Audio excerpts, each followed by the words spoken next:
Revenge films. I have an unusual amount of money in my savings because my grandfather on my mother's side was also a very wealthy man. Even though there are ups and downs, I also receive about $3,000 worth of dividends from the stocks that are under my name as well. Before getting married, I only told my boyfriend about my stocks and kept my savings inheritance situation a secret, so he thought I was just a normal working class girl. We were in a long-distance relationship at the time, so I quit my job to live with him and become a housewife. After about a year after I moved in, he suddenly said, "How long are you just gonna sit around and do nothing?" "You're the one who wanted me to be a housewife," I responded. I tried to keep calm, but inside, I was pretty annoyed. I mean, there were times that I was sick and couldn't do the housework, but I always put in my full effort for the most part, so it was annoying to be told that I wasn't doing anything. A few days later, we went out for drinks, and he said, "All my coworkers' wives have jobs while doing all the housework and taking care of their children. But look at you." "What are you trying to say?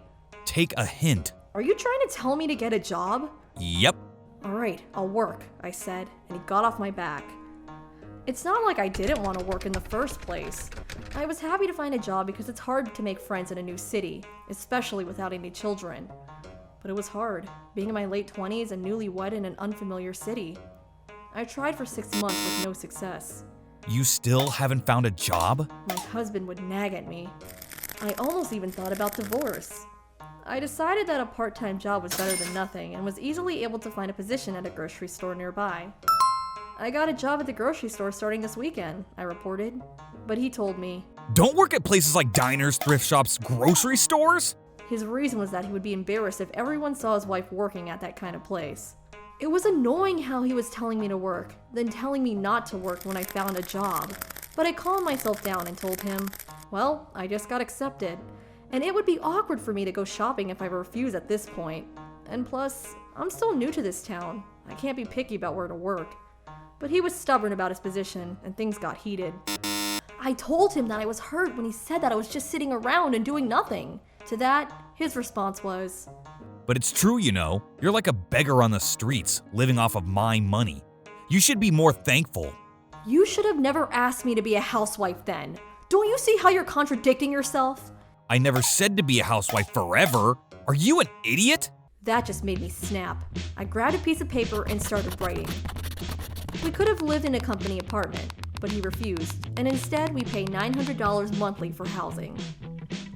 Even though I proposed that we should shower, he insisted on taking a bath every night, which costs $150 every month for heating. $100 every month in cell phone fees, which could easily be replaced by a cheaper carrier. $400 each month to pay back his student loan. A $500 allowance that he justified by saying that he needed it to take his clients out for drinks. Add all of this up. Your monthly salary is $1,800. Wait a minute, what about food? Did you think that food just magically appears out of nowhere? Do you think I go scavenging at night for your lunch the next day? You think that we have a hot spring running through our house for your baths? Or that the bars pay for your drinks? That car you drive around every day like it's your own? That's my car, by the way. Were you under the impression that you were paying for maintenance or gasoline? Do you even know how to add? Or are you just an idiot?" I know, that was pretty mean, but I couldn't hold myself back any longer.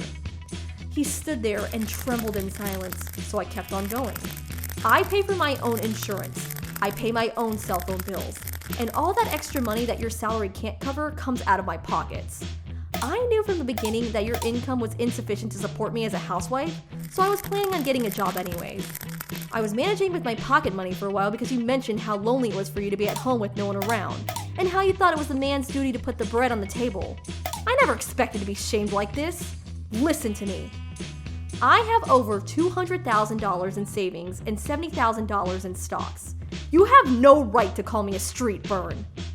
He looked completely shocked. "I'm sorry. Forgive me. Please." He tried to apologize, but I had enough. "Let me give you a taste of your own medicine. You're completely fine with your wife paying for your lifestyle. You're like a bum. You should be more thankful." I had gotten everything off my chest, so I packed up and left for my parents' house the next day. I was over him. I remembered crying on the highway home. This is why you can't trust long-distance relationships. I never saw him for who he was. After that, I hired a lawyer to file for divorce. My husband must have thought that he was going to get half of my assets as part of the settlement. I have a right to half of her money. It's called property division. He claimed, with a smirk on his face, but his lawyer told him, The savings are from before your marriage, so you don't have any right to any of it. and was shut down immediately. He didn't seem too happy about that one. I guess he thought he was going to get half, so he told all his coworkers about it. I'm gonna be rich soon! He told them and made empty promises to take them out for drinks and such. He was so excited that he made a new credit card and went shopping for new clothes and watches and such. He expected to be able to cover it with my money. I thought I was gonna get a piece of that money! How dare you! He tried blaming me, but it was none of my business. He panicked because he wasn't going to get any money for the divorce and thought that he would be able to use it if he was married to me. He went all Romeo on me. I'm really sorry about everything. Let's try to work things out again. I need you. I won't tell you to work anymore. You can be a stay-at-home wife. Let's start from scratch. He tried sweet-talking me, but I could tell that he just wanted the money. Are you kidding me? Not in this life or the next. I regret ever meeting you in the first place. I threatened to add compensation in the divorce, and he backed down and agreed to the divorce. I knew he was in pretty big trouble. He wasn't making enough to support his own lifestyle. He probably wouldn't be able to pay his rent and be kicked out, but even moving costs money, so he would have to borrow money.